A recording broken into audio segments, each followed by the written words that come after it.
बोलिए श्री सीताराम जी महाराज की जय जयकार हो।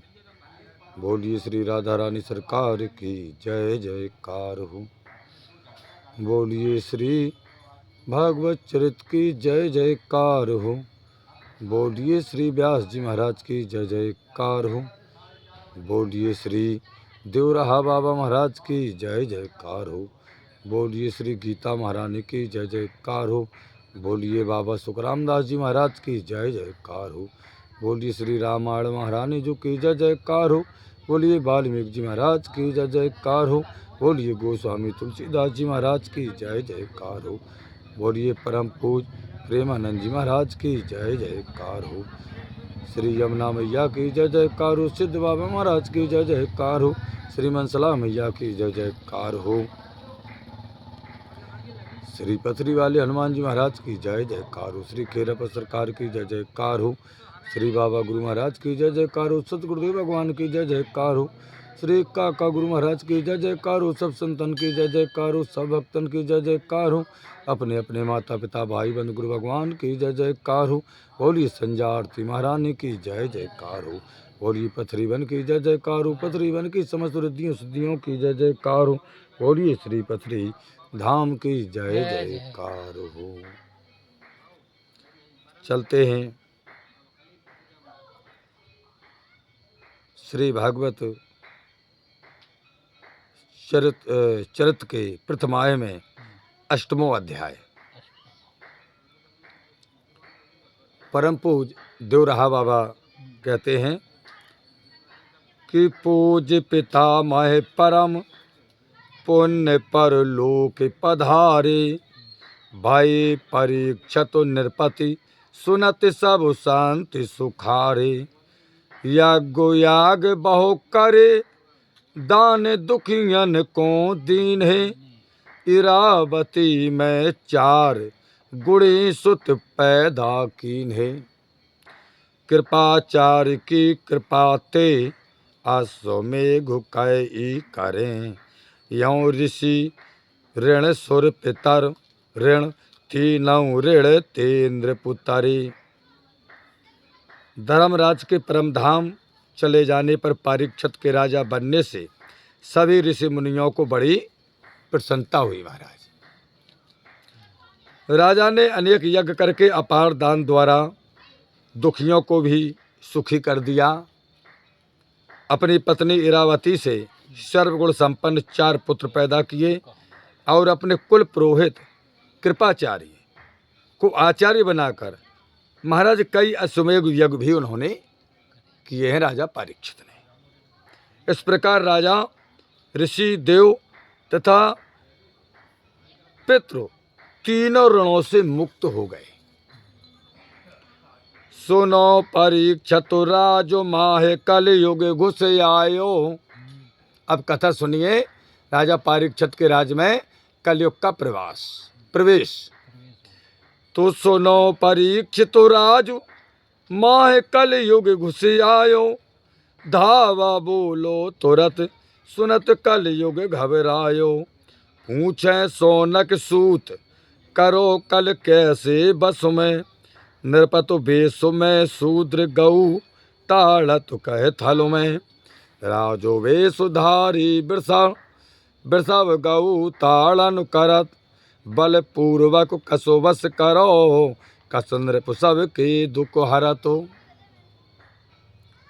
अपने राज में कलकाल के आ जाने की बात सुनकर के राजा परीक्षित ने उस पर आक्रमण कर दिया। किस पर? कलकाल पर, कलयुग पर राजा परीक्षित ने आक्रमण कर दिया। तब कलयुग घबरा गया। महाराज सौनक जी ने पूछा कि हे सूत जी महाराज, राजा ने कलकाल को कैसे बस में किया और गाय तथा बैल को मारने वाला राजा बना हुआ वह सूद कौन था? वह गाय को कहां पर मार रहा था? राजा ने किस प्रकार उसे बस में करके सबका दुख दूर करते हुए राज किया?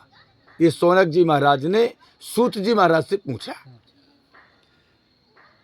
तो सूत कहे सोनक सुनो कल निग्रह को पोत्रो कि सूत कहें सोनक सुनाओ। कल निग्रह को ब्रेत्रो भूप परीक्षत को सुख दो जामे पुण्य चरित्रो। सूत जी ने कहा कि हे सोनक जी महाराज, हे 88,000 संत महात्माओं, राजा परीक्षित ने कलयुग को कैसे बस में किया था, इस कथा को ध्यान पूर्वक श्रद्धा भाव से सुने। इसी में राजा परीक्षित का पवित्र एवं सुखदायी चरित्र भी निहित है। इसी में तो करूं जांगलो मैं बसत युद्ध अवसर नहीं आवे।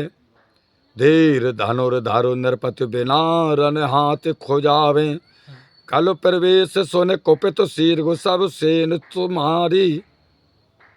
और 10 दिशन को विजय करन की करी तैयारी।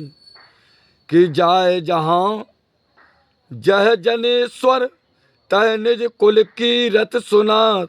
कह कह कृष्ण करी कृपा सुनते होते मन अति मुदतो। सूत जी महाराज कहते हैं कि हे सोनक जी महाराज, हस्तिनापुर में युद्ध करने का अवसर न मिलने से युद्ध के लिए परम पराक्रमी राजा परीक्षित के हाथ खुजलाते रहते थे, युद्ध के लिए सदैव। कलयुग के आ जाने की बात सुनकर के क्रोधित होकर के राजा ने सेना सजाकर 10 दिशाओं को जीतने की तैयारी कर दी। राजा परीक्षित को मालूम पड़ा कि कलयुग ने प्रवेश कर दिया आपके राज्य में, तो इन्होंने प्रतिज्ञा कर ली हम 10 दिशाओं को जीतेंगे। तैयारी कर ली महाराज। राजा जहां जहां भी जाते वहीं अपने वंश की प्रशंसा सुनते और श्री कृष्ण ने पांडवों की कहां कहां रक्षा की थी, इसे सुनकर के बड़े प्रसन्न होते थे। राजा परीक्षित जहां भी जाते थे लोग बाग राजा परीक्षित की प्रशंसा करते थे और पांडवों की कहां कहां पर भगवान श्री कृष्ण ने रक्षा की, ये सब सुनते थे तो राजा परीक्षित बड़े प्रसन्न होते थे। तो काहे बेप्रो भरो आए कृष्ण ने करी कृपा कसो। बने सारथी दूतो वृत्तो घनश्याम दयावसो। भक्तो वत्सु भगवान दीनता ते बंधु जावे। किंतु करें अभिमान तिन्हें हम सदन पठावे। करें कृपा करुणा यतनो जीव छोद्रता नित करे। शरणागत के अगु अखिलो अखिलेश्वर छिन में हरे। सूत जी महाराज ने कहा कि हे सोनक जी महाराज, ब्राह्मण राजा को परम दयालु श्री कृष्ण के सारथी दूत और सेवक बनकर पांडवों की सेवा करने की कथा सुनाते हुए कह रहे हैं कि भगवान तो भक्त के बस में रहते हैं, भगवान भक्त के बस में रहते हैं और अपनी ही कृपा से उनके बंधन में भी बंध जाते हैं भक्तों के, परंतु अभिमानियों का तो नाश कर देते हैं। इस जीव के अपराध करने पर भी वे दया के सागर तो सदैव कृपा ही करते हैं और शरण में आए प्राणियों के समस्त पाप एक क्षण में नष्ट कर देते। बोले ब्राह्मण वृद्धो युद्ध की बात बताऊं। सुनाओ नृपति एक कथा सरस शोभे सुखद सुनाऊं। करी प्रतिज्ञा भीष्मो अवन पांडव बिनु कर हो। सब शंका संताप सुयोधन के अवहर हो। सुनत हसे हरि दयामय ले कृष्णा कौतुक कियो। हो सौभागवती सती भूल पिता मह बर दयो। सूत जी महाराज कहते हैं कि हे सोनक जी महाराज, एक वृद्ध ब्राह्मण ने कहा कि हे राजन, युद्ध के समय की एक सुंदर और सरस कथा सुनिए। राजा परीक्षित से किसी एक बूढ़े ब्राह्मण ने रास्ते में कहा, 10 दिशाओं को जीतने के लिए निकले, कि राजा ने एक कथा सुनाए। कथाएं बड़ी अच्छी लगती थी राजा परीक्षित को, क्योंकि वो धर्मवान राजा थे। तो एक बूढ़े ब्राह्मण ने कहा कि हे राजन परीक्षित, युद्ध के समय की एक सुंदर और सरस कथा सुनिए तुम। एक बार भीष्म पितामह ने प्रतिज्ञा की, मैं इस पृथ्वी से पांडवों को नष्ट करके दुर्योधन का सब दुख दूर कर दूंगा। इसे सुनकर श्री कृष्ण हंसने लगे, बड़े प्रसन्न हुए श्री कृष्ण भगवान, और द्रौपदी को लेकर एक ऐसी खिलवाड़ किया जिसमें पितामह ने भूल से उसे सौभाग्यवती होने का वरदान दे दिया। कृष्णा ते यों कहे, कृष्ण कछु बात सुनी है, पांडव मारू काल प्रतिज्ञा भीष्म करी है। कहे द्रौपदी दुखित दयालु दया दिखाओ, पावक मैं जर मारूं नाहे पतो पांच बचाओ। रची चिता फेरी लो मिस, भीष्म द्वार पे ले गए, गंगा सुत आशीष दई, तब पांडव निरुभय भय। द्रौपदी से कृष्ण ने कहा, तुमने कुछ सुना भी है द्रौपदी? भीष्म ने कल पांडवों के वध की प्रतिज्ञा की है। तब द्रौपदी ने व्याकुल होकर के कहा कि हे दयामय, मेरे पांचों पतियों की रक्षा करिए आप, अन्यथा रक्षा नहीं की तो मैं अग्नि में जल करके मर जाऊंगी। उसे चिता में कूदने को तत्पर देख करके श्री कृष्ण ने द्रौपदी को चिता की परिक्रमा कराने के बहाने से भीष्म पितामह के शिविर में ले गए। वहीं गंगा पुत्र भीष्म ने द्रौपदी को सौभाग्यवती होने का आशीर्वाद दिया। कब पांडव निश्चिंत हुए। तो हर लीला अति मधुर, आए सब निरपह सुनावे, सब समाज के संग सुनय अत ही हरुषावे। तब शिविर समीप घटी घटना अतबुध अति, एक पैर ते धर्म वृषभ बनु चला है मंदो गति।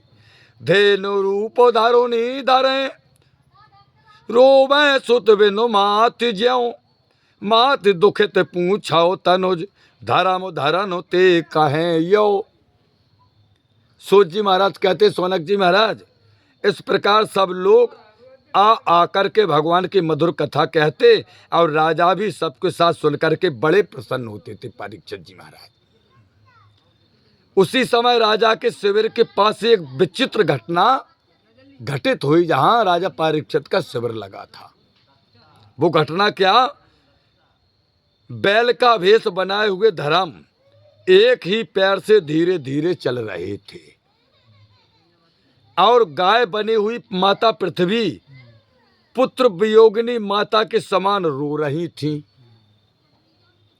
तब पुत्र की तरह माता से दुख का कारण पूछते हुए धर्म पृथ्वी से इस प्रकार कहने लगे कि बीतत सुखद वसंत ग्रीष्म में गर्मी आवे, प्रथम पक्ष ससु छीन द्वितीय में पुण्य खिल जावे। महामोद में हंसे वही दुख में पुण्य रोवे, त्यों कल युग पश्चात सुखद सोवे सत युग हुवे। जननी दुखते दुखते हुए काहे आंसू बहाओती, कांतहीन मुख मैलान कर कस डर डर डकराओती।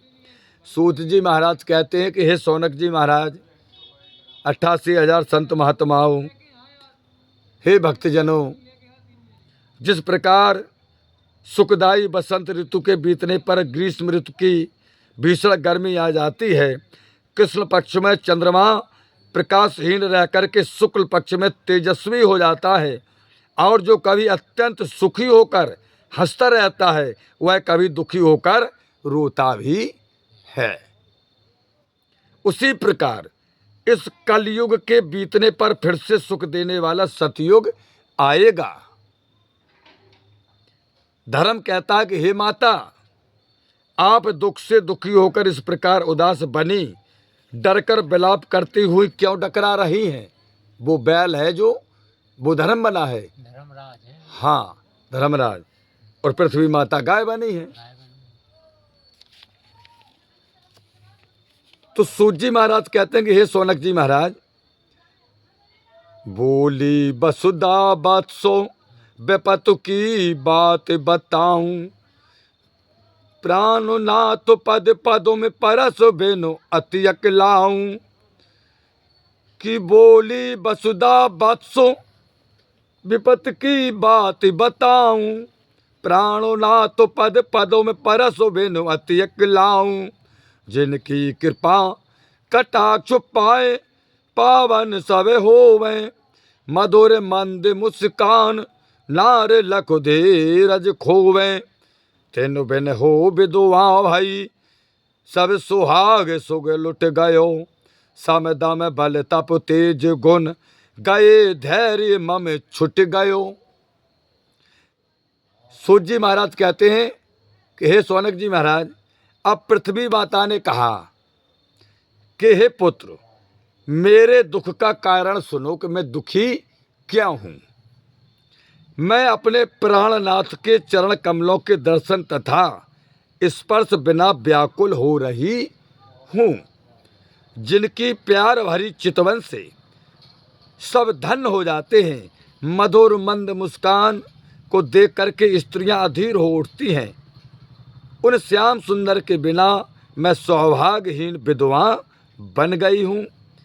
पृथ्वी माता कहती हैं, अब मैं सम यानी अंतःकरण, मेरा मन, मेरी बुद्धि, मेरा चित्त, मेरा अहंकार को बस में करना, दम और 5 ज्ञानेंद्रियों को बस में करना, तप 5 कर्मेंद्रियों को बस में करना, और बल तथा तेज धैर्य आदि सद्गुणों से हीन हो गई हूं मैं। ये माता पृथ्वी ने धर्म से कहा। इतने 5 ज्ञानेंद्रियों, 5 कर्मेंद्रियों, तेज धैर्य और सभी सद्गुणों से मैं हीन हो गई हूं बेटा। तो धरती माता कहती हैं कि जल जो सरिज जे चरण योगी जन जिनको ध्यावे, जिनमें वज्र त्रिशूल कमल ध्वज शोभा पावे। दुख हर सुख करो पाद पदों में मम ही जब परुसत, रोमांचित करो देह सकल कल अंग अंग अति हर्षत। आज तेनाई ते हीनो है भागोहीन अबुला भाई, श्री ही लज्जा कांति धृति सुख समृद्धि बिन हुई गई। कमल के समान सुंदर वज्र त्रिशूल कमल और ध्वज आदि चिन्हों से सुशोभित माता धरती कहती है कि हे धर्मराज, जिन चरणों का योगी जन ध्यान करते हैं, संतापों को दूर करके सुख प्रदान करने वाले, उन चरणों के स्पर्श से ही मेरा अंग अंग खिल उठता और शरीर हमारा पुलकित हो जाता है। आज उन्हीं चरणों के बिना मैं ऐश्वर्य, शील, लज्जा, कांति, धृति तथा अन्य समस्त सुखों से रहित अभागिन अबला हो गई हूं। ये माता धरती धर्म से कह रही हैं। तो जहां धरन और धर्म करें संवाद परस्पर, जहां पर माता धरती और धर्म का आपस में संवाद हो रहा था, बातचीत हो रही थी, तो जहां धरन और धर्म करें संवाद परस्पर, करा तो दिग्विजय तहां परीक्षत पहुँचे नृपुवर। बने वृषभ बरो धर्म धेनु तनु धरुनी धारे, छद्म भेषो में वृषभ नृपति वन तिनको मारे। वृषभ एगो पद ते व्यथित काम धेनु लख दुख ते अति, शूद्र हने थर थर कपे करो क्रोध भूले नृपति। सूत जी महाराज कहते हैं कि हे सौनक जी महाराज, 88,000 संत महात्माओं, जहाँ पृथ्वी मैया और धर्म भेष बदलकर आपस में बातें कर रहे थे। महाराज उसी स्थान पर प्रयागराज के कभी पूर्व वाहिनी सरस्वती के तट पर दिग्विजय करते हुए राजा परीक्षित भी पहुंच गए। कहाँ? प्रयागराज। बैल बने हुए धर्म और गाय बनी हुई माता पृथ्वी को एक कपटी राजवेशधारी शूद्र मार रहा था। एक ही पैर के कारण अत्यंत दुखी बैल और गाय उसकी मार से थर थर कांप रहे थे। महाराज उनकी यह दशा देख करके क्रोध से राजा परीक्षित ने पूछा, अरे दुष्ट तू कौन? बड़ो बलवान बनो है, बलहीनन को हने ठहर एक तीर तनो है। पुन पूछे गो तनय दुखत क्यों तीनों पैर ते। राजो भेषो में बिरसलो हनय कहो कौन बैरुते। जो हो कारण कष्ट को बेग बतायो बिरसव आव। दुष्ट मार बदलो लऊं सच सच बात बताओ सब। सूत जी महाराज कहते हैं कि हे सौनक जी महाराज, राजा परीक्षित ने कहा कि अरे दुष्ट तू कौन है जो बड़ा बली बनकर के दुखियों को मार रहा है? इतना बलवान है, ठहर जा, मैं इस बार से तेरा वध करता हूं। राजा परीक्षित ने कहा। फिर राजा ने बैल से पूछा कि हे बिरसाब, तुम तीन पैरों से रहित और दुखी क्यों हो? राजा बना हुआ यह शूद्र तुम्हें कष्ट क्यों दे रहा है? वो शूद्र जो था वो नकली राजा बना था, भेष रखे था नकली राजा का। तुम अपने कष्ट का कारण सच सच राजा परीक्षित ने उस वृषभ बैल से पूछा। बोले बताओ कारण क्या है? मैं अभी दुष्ट को मार करके बदला चुकाता हूं। तो धर्म कहे हे देव दुख देवे को काको। हो वह कारण एक बताऊं हो तब ताको। कि ईश्वर कर्म स्वभाव भिन्न मुन भिन्न जनावे। समझे अपने आप काहू दुख बीज बतावे। कहे नृपति तुम धर्म हो धर्म बिना अस को कहे। अधुकारी के पाप कहे सूचक हूँ अगु गति लहें। सूत जी महाराज कहते हैं कि हे संत महात्माओं, धर्म रूप बैल ने कहा कि हे देव, कौन किसको कष्ट देता है?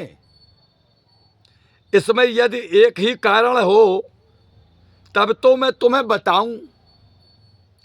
कोई मुनि ईश्वर को, कोई कर्म को और दूसरे मुनि स्वभाव को ही दुख का कारण बताते हैं। आप स्वयं ही दुख के कारण का निश्चय कर लें। धर्म ने कहा बैल ने, मैं किसे बताऊं? यह सुनकर के राजा परीक्षित ने कहा, तुम स्वयं धर्मराज ही हो लगता है। ऐसा लगता है कि तुम स्वयं धर्मराज ही हो। धर्मराज के बिना कौन ऐसी बातें करेगा? क्योंकि पापी के किए हुए पापों की चर्चा करने वाला भी पाप का भागी होता है। राजा परीक्षित ने कहा धर्मराज से, उस बैल से, इसलिए तुम उस पापी का बखान भी नहीं कर रहे हो, उसके पाप का, जिसने तुम्हें मारा है। हर की माया अमित न पहुंचे मन अरुवानी। सोच दया तप पाद बिना तुम्हारे मन गिलानी। गौ रूप ये धरानी पदम पद प्रभु के सोचती। चरण चिन्ह ते रहत दुखित होए अश्रु विमोचती। धराओ धीर धरणी धर्म क्षत्रिय हो सर धन धरूं। नृपुलांछन कल क्रूर को सिर धड़ते न्यारों करूं। राजा ने कहा जीवों के कलेश के संबंध में मेरी राय में तो अचिंत्य शक्ति ही कारण है, अतः परमेश्वर की वह अंतर माया।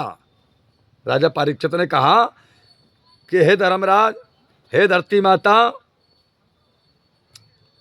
परमेश्वर की वह अनंत माया प्राणियों के मन, प्राणियों की वाणी से नहीं जानी जा सकती, इसलिए मतभेद है। आप अपने 3 पैर शौच, दया और तप से रहित होने के कारण ही दुखी हैं आप। हे गौ माता पृथ्वी, राजा परीक्षित ने कहा ये गौ माता पृथ्वी है और यह भगवान के सभी चिन्हों से युक्त चरण कमल के दर्शन स्पर्श बिना दुखी होकर के रो रही हैं। राजा परीक्षित ने सब बताया। हे पृथ्वी और धर्म, आप धीरज रखें। राजा परीक्षित ने कहा कि धैर्य रखें। मैं धनुष और बाण धारण करने वाला क्षत्रिय हूं। राजाओं को कलंकित करने वाले इस निर्दयी कलिकाल का सिर धड़ से अभी अलग कर देता हूं। ये राजा परीक्षित ने आश्वासन दिया धर्म को, धरती माता को कि धैर्य रखो, मैं अभी इस कलयुग का सर धड़ से अलग कर दूंगा। यो कह के भूपाल तीक्ष्ण तरवार निकारी, ज्यों मांगे को बड़े तुरत कल युक्ति विचारी। पापी पैरन परो कृपा की भिक्षा मांगी, धरी मयान में खड़क दया दुखिया लख लागी। कहे क्रूर यह का करे, काहे मम पग सिर धरे। अस कुरु वंशन की कहूँ, नहीं शरणागत पे परे। राजा ने ऐसा क्या करके अपनी तेज तलवार निकाल ली महाराज, और ज्यों ही मारने के लिए बढ़े उसी समय कलयुग चतुराई से राजा का पैर पकड़ करके अपने प्राणों की, अपने जीवन की भिक्षा मांगने लगा। पैर पकड़ गया कलयुग राजा परीक्षित की और कहने लगा कि राजन, हमें प्राणों की, जीवन की दया चाहिए, भिक्षा दीजिए हमें, मेरा सर तलवार से ना काटे।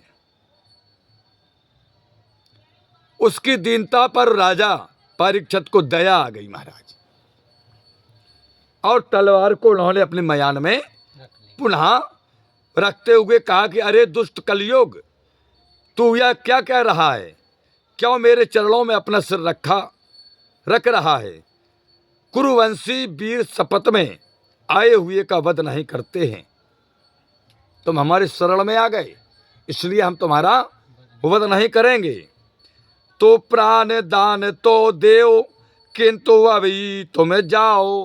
बोले हम प्राण दान तुम्हें दे देंगे, लेकिन अभी हस्तिनापुर की राजधानी से बाहर तुरंत जाना पड़ेगा। राजा परीक्षित ने कहा कि प्राण दान तो देऊं, किंतु अभी तुम जाओ। ब्रह्मवर्त सुदेश भूल इत कभू नाओ। कि बेप्रु करे इत याग, भाग देवन को देवे। सब ही सुखते सदा सर्वपति सेव को सेवे। बोलो कलि सर्वत्र है, राज तुम्हार बसू कहाँ। मौको ठोर बताए दे, आज्ञा मान रहूं तहां। सूर्य कहते हैं कि संत महात्माओं, राजा परीक्षित ने कहा कि अच्छा, मैं तुम्हें मारे बिना ही छोड़ रहा हूं, परंतु यहां से अभी चले जाओ। इस पवित्र ब्रह्मवर्त यानी कुरुक्षेत्र, हरिद्वार से लेकर काशी तक गंगा यमुना का पावन प्रदेश देश में भूलकर भी कभी मत आना, कभी मत आना। कहां से कहां तक? कुरुक्षेत्र से हरिद्वार से लेकर काशी तक गंगा यमुना का पावन प्रदेश। गंगा और यमुना के नजदीक भी नहीं, कलयुग कभी नहीं रहता है, कभी नहीं रहता ही नहीं है। ये राजा परीक्षित ने कहा उससे।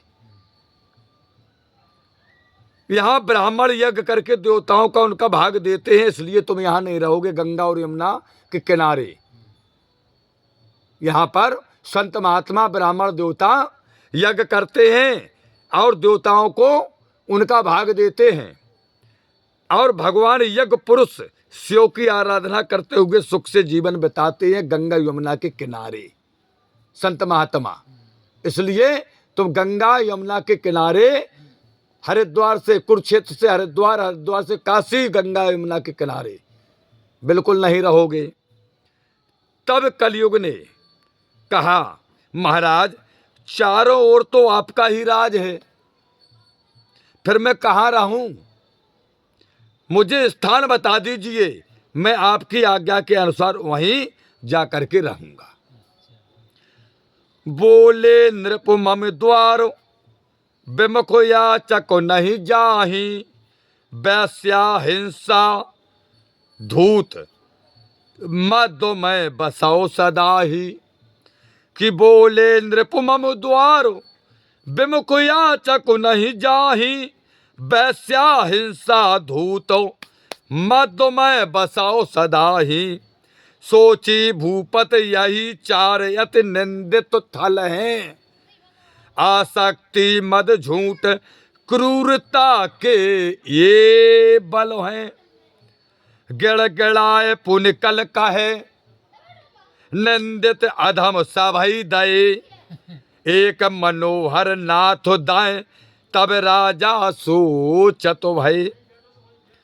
राजा ने कहा, मांगने वाले मेरे यहाँ से खाली हाथ लौट करके नहीं गए हैं कभी हस्तिनापुर की देहरी से, दरबार से। इसलिए कलयुग तुम वैश्या का संग, हिंसा, जुआ और मदपान, इन चारों स्थानों में ही सदा रहो। हमने तुम्हें 4 स्थान बता दिए। कलयुग बोले महाराज एक बार और बताऊं, अब कम समझ में आई। तो राजा परीक्षित कहते कि हे कलयुग सुनो, जो मनुष्य वैश्या का संग करता हो उसके साथ रहो, उसके घर में रहो। जो मनुष्य हिंसा करता हो, लड़ाई झगड़ा करता हो, घर में कलह मचाता हो, बोले उसके साथ रहो, उसके घर में रहो। जो व्यक्ति जुआ खेलता हो, बोले उसके खुपड़िया पर बैठ जाओ और उसके घर में रहो। जो पुरुष मदपान करता हो, राजा परीक्षित ने कहा कि हे कलयुग, जो मनुष्य शराब पीता हो, बोले उसके खुपड़िया पर बैठ जाओ और बोले वहाँ के घर में वास करो। बोले ये 4 स्थान हमने तुम्हें सदा रहने के लिए, राजा परीक्षित ने कहा कि कलयुग महाराज हमने तुम्हें दिए। राजा ने सोचा कि पाप के यही 4 प्रधान स्थान हैं। बोले ये 4 स्थान पाप के हैं।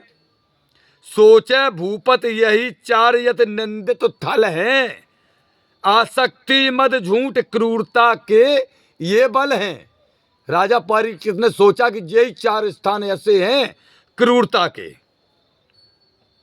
और आसक्ति मद झूठ और निर्दयता को बढ़ाने वाले भी यही 4 स्थान हैं। बोले ये आसक्ति भी बढ़ाते हैं, अहंकार भी बढ़ाते हैं 4 स्थान, झूठ भी बुलवाते हैं। मनुष्य जोहाड़ी बहुत झूठी बोल, शराबी बहुत झूठ बोल है, और निर्दयता भी को ये बढ़ाने वाले 4 स्थान है। राजा परीक्षित ने विचार किया।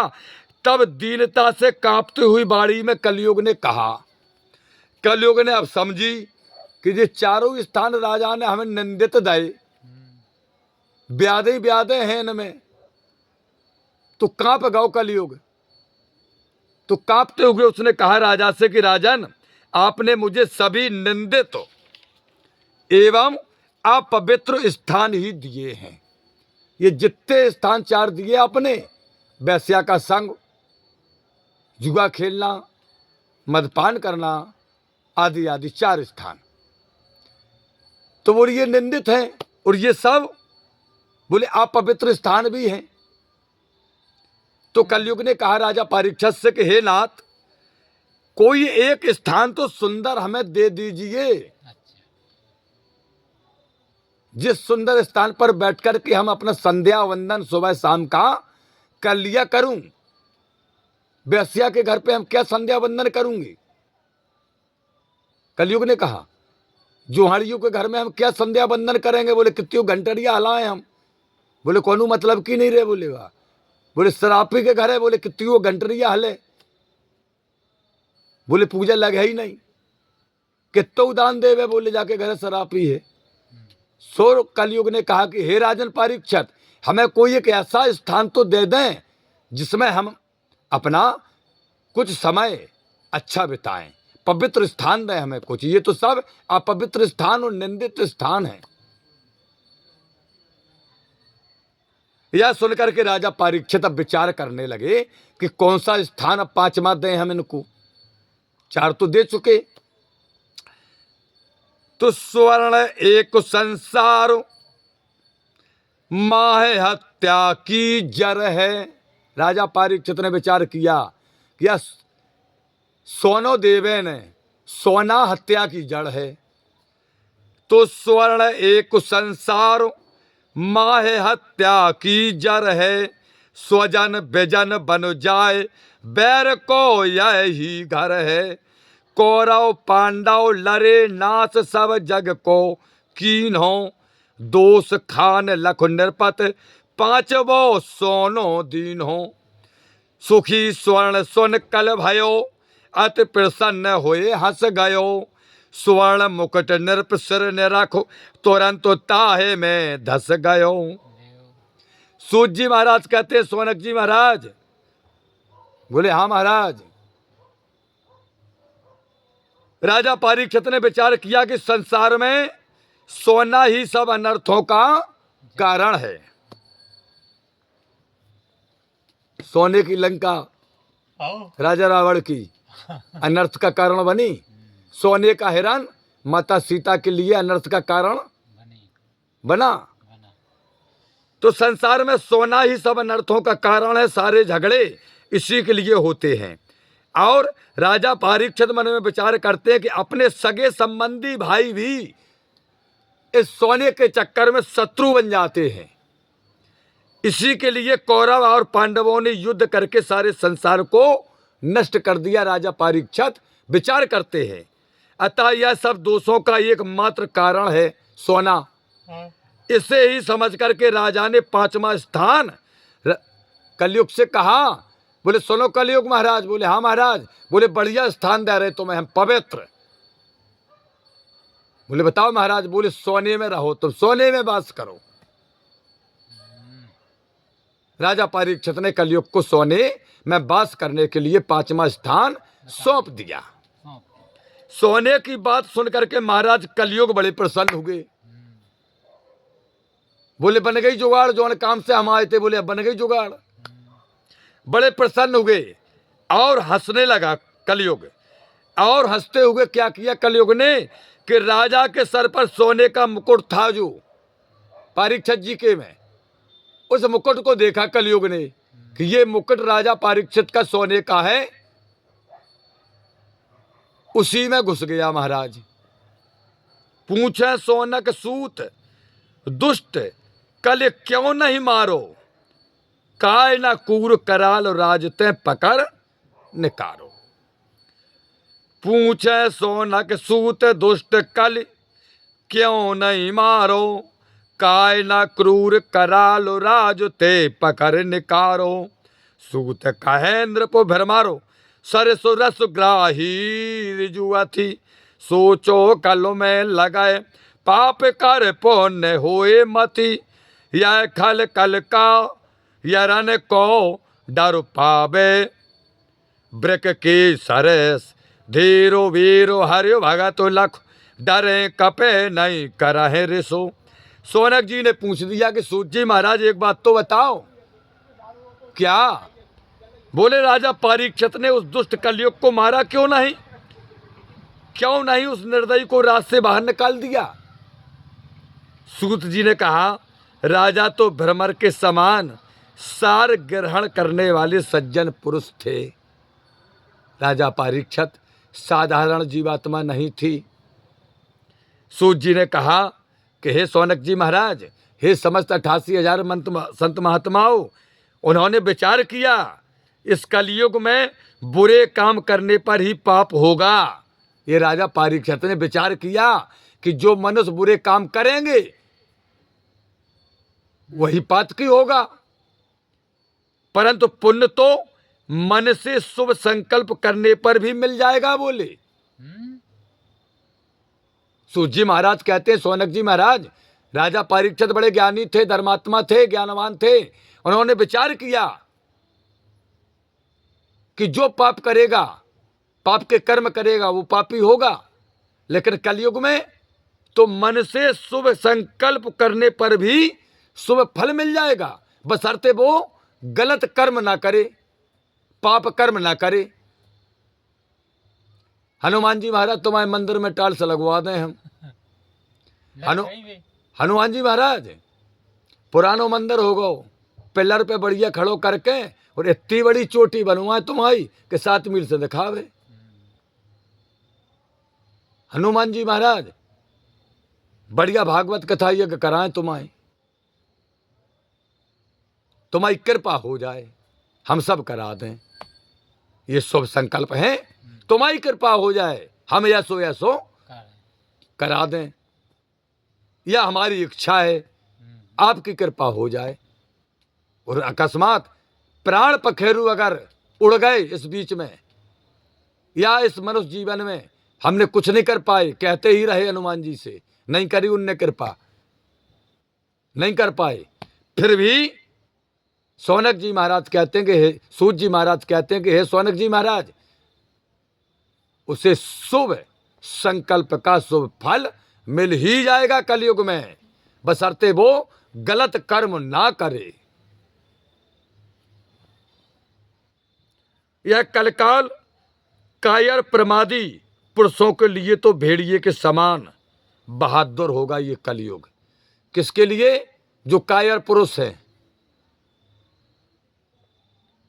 प्रमादी पुरुष हैं, भेड़िए के समान बहादुर होगा। परंतु धीर वीर भगवत भक्तों के सामने डर से कांपता रहेगा कलयुग। जो धीर हैं, वीर हैं और भगवान के भक्त हैं, यानी धीर और वीर का मतलब सतगुणों से वीर हैं, सतगुणों से भरपूर्ण वीर हैं, तभी तो धैर्य रहेगा। सही बात है। और अवगुणों से वीर हैं तो धैर्य रहे ही नहीं। जाने कितनी वीरा पुलिस को ही डर लगो रे हैं।